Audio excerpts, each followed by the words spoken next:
Welcome to Luca and Miguel. Enjoy the video.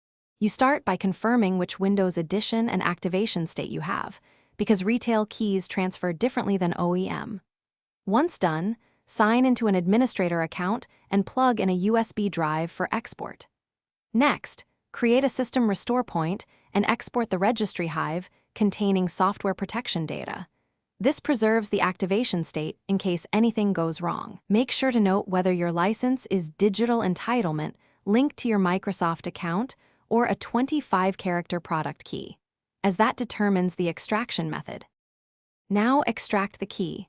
Use a reputable key finder utility or run a PowerShell script that reads the software protection platform and returns the 25-character product key.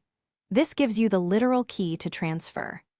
If your license is a digital entitlement, sign into the same Microsoft account on the target PC instead, because the license ties to that account. Also copy the software protection platform folder and exported registry hives to your USB drive. These files help if you need to reactivate offline or provide proof of an installed key. Finish by moving the key or digital license to the destination PC. Sign into the same Microsoft account or open Settings Activation and enter the 25-character key.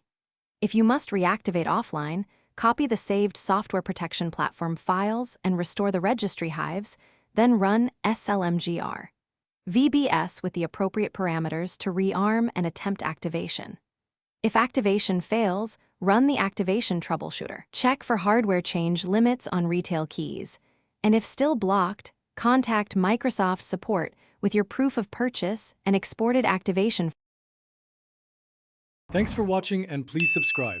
It's the best investment you'll ever make.